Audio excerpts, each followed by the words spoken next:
Mike Ross and Juita Gupta with you. May is Melanoma Awareness Month. And the sun starting to shine a little bit more often. We hope that most of those gray skies are making their way away from your neck of the woods, wherever you may be listening.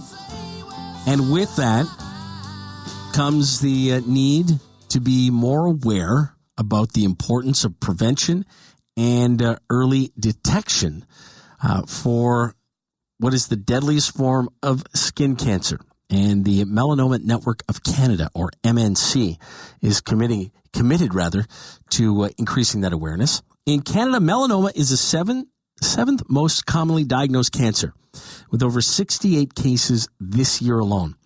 It's one of the most common cancers in youth ages 15 to 29 and is the most aggressive skin cancer if not caught early. Joining us to talk more about the month and how to protect yourself from skin cancer is Annette Cry, the founder and chair of the board of the Melanoma Network of Canada. Annette, welcome to the show. Thanks for being here. Good morning. Good morning. I'm so glad you could join us today. Before we jump into sort of talking a little more about how to protect your skin, perhaps you could start out by telling us a bit more about yourself and about MNC. Absolutely. I was actually diagnosed with melanoma. I came from the prairies and probably had, tremendous amount of sun exposure as a child, as we all do. We love the sunshine and we're all meant to enjoy it, but it can come with its difficulties, like the high UV radiation that is often associated with it. And I was diagnosed back in 2001 with several recurrences of melanoma thereafter, so considered a very high risk patient for recurrence. And unfortunately, it's a very deadly form of skin cancer if not detected early. As you mentioned in your opening, 6,800 cases diagnosed last year. We're expecting that number to increase to over 7,000 cases this year alone. And that doesn't account for the thousands of patients that are in treatment for metastatic melanoma. And if you combine melanoma with all skin cancers, which are very often related to sun exposure or UV from tanning beds, it's the number one cancer anywhere in the world, with just significant increases every year. So something to be very, very concerned with, and something that the organization that I founded in 2009 is really dedicated to making a greater awareness of the need for prevention. So, using what we call slip, slap, slop, seek, and slide comes from Australia, which is really, we want to ensure that people are seeking shade between peak hours of UV radiation. So anything over a UV index of 3, you should look to try to seek shade. Those are usually prime hours at 11 to 3 during the day. You should also look to wear as much protective clothing as you possibly can. It's not always practical, nor warranted in the summer months, but wherever you can, wear a long sleeve shirt, pants, hat, sunglasses. And then, of course, any exposed skin should be covered with UV protective sun protection factor 30 sunscreen that has both blocking agents for UVA and UVB. So those are really just the quick tips. So what are some of the misconceptions that people have when it comes to protecting themselves from the sun or the effects of the sun? Well, I'm so glad you asked. There's so many of them, and I've heard them many, many times as a patient. And many of them I actually believe. Things like getting a base tan. Oh, I've got to get a base tan before I go out or I go on a vacation. And there's no such thing as a significant protection from a base tan. Changing the color of your skin from its natural state is actually causing damage to the skin cells. They try to protect themselves by producing more melanin, the thing that gives our skin color. But by constantly doing that to your skin, you're actually damaging it, and it can actually alter the DNA, so the fundamental components of our skin cells, leading to development of skin cancer. So one of the things is getting that base tan. Well, it's just not true. Any form of tanning is, in fact, danger to your skin and causes premature aging, breakdown of collagen, suppression of the immune system, just a whole range of things that really isn't good for you. The second thing we hear really commonly is, well, I got to go get my high dose of vitamin D.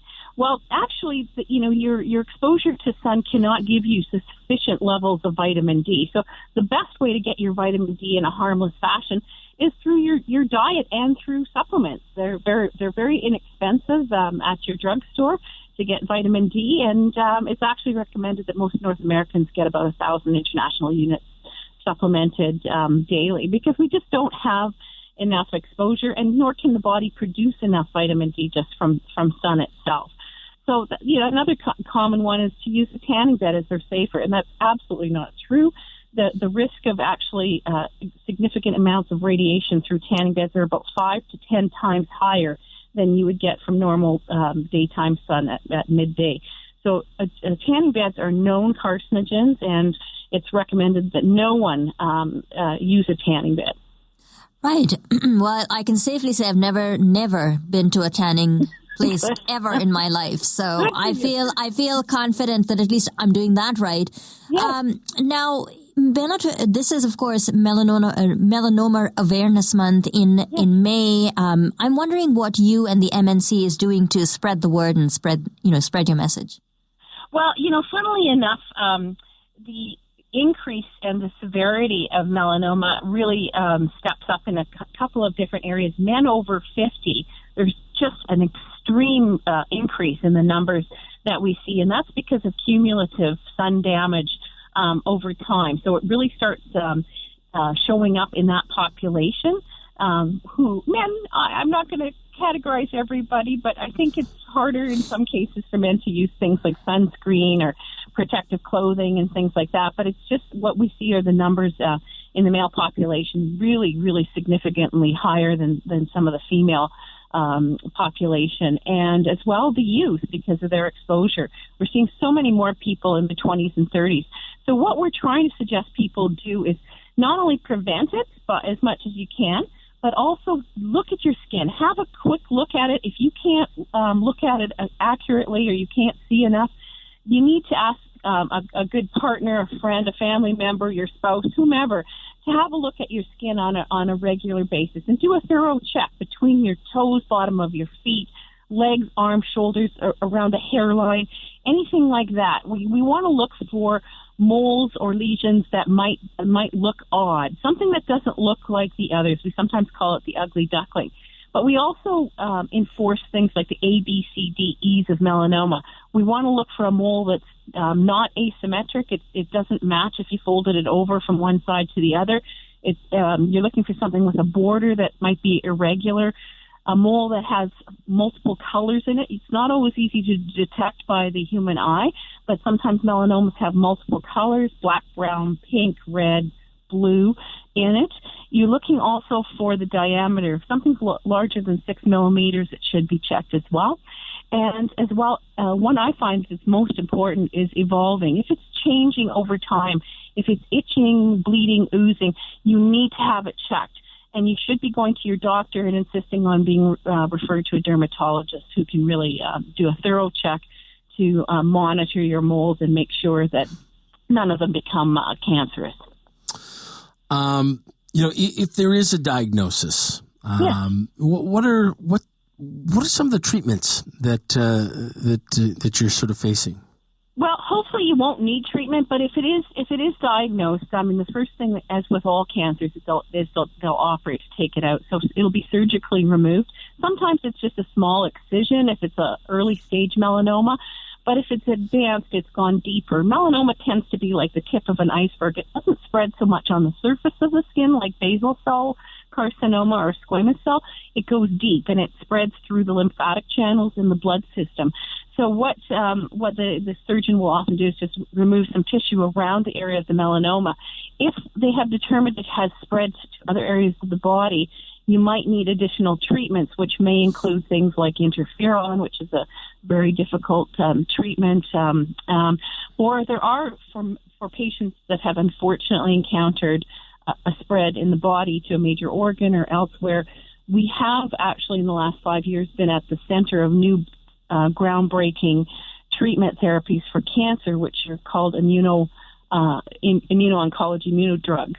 And there are also things like targeted therapies. And these are two different drugs that work with your body. One works to target the cancer cell specifically, and another, the immunotherapies, work to enhance your immune system to get it to recognize the cancer cells.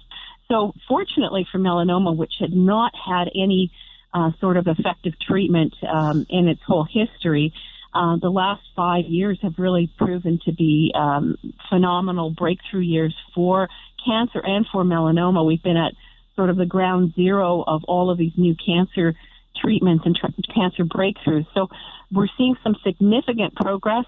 There's certainly a greater hope for patients who have advanced metastatic disease. We're seeing some people survive the disease for many, many years and hopefully for extended periods. But it's not the silver bullet we're looking for yet. So much more hopeful period of time for those with advanced disease, but we can do much more to prevent it, hopefully, or detect it early so that it doesn't become necessary to treat.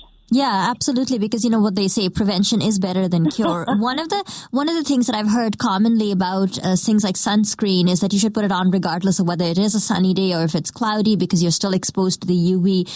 But since I have you on the line, I thought it might be a good time to check in about what you think is the right type of sunscreen for someone to buy. I mean, there's so many varieties out on the market. Would you say it's better to skip what you can find at your local pharmacy and see a dermatologist to get something really, really something medically approved maybe? Because given the treatments that are available and given that how, aggressive this can be, most people at home might be thinking, you know what, I'd much rather just get a good sunscreen and beat this one right out the bay. So I think so too. The best sunscreen that I've found is the one that you will wear.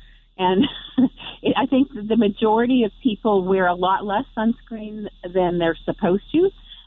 We don't reapply as often as we're supposed to. So, if you're outside more than 2 hours, or if you're heavily sweating or in water, you need to apply as soon as you come out, or more frequently if you're sweating as well and wearing it off.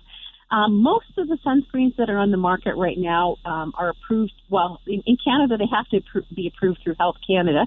So the ones that are for sale have been approved and have a drug identification number for them. There's a variety, and I think with all different people and different skin types that there is, there's a sunscreen that probably fits your needs and your price point. It's not necessary to go to a dermatologist and get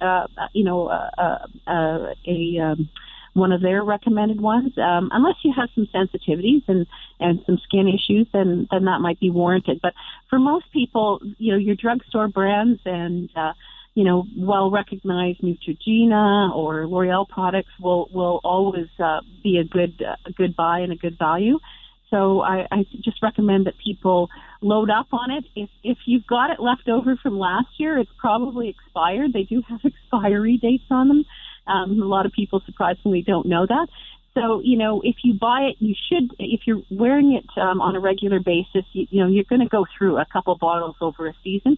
But as you so smartly pointed out, it's not just summer months. We enjoy our winter sports as well and our winter outdoors. And the reflection off snow and ice can be actually 8 to 10 times stronger than summer off of water and beach sand. So we need to be conscious of the UV index all year round. And even on cloudy days, it's surprising how much the sun can penetrate through clouds and how much the UV rays come through. So check that UV index every day and wear your sunscreen. Where can we send people if they are looking for more information about protecting themselves and maybe they want more information about melanoma awareness? Well, they can absolutely check out our website, www.melanomanetwork.ca. And there's also a toll-free number there, so feel free to call us and look us up. We've got tons of information, and we would welcome your inquiries. Fantastic. Annette, thanks for being here today. We appreciate your time. Thanks, Jeff. Annette Cry is the founder and chair of the board of the Melanoma Network of Canada, speaking to us about how we can properly protect ourselves from the sun.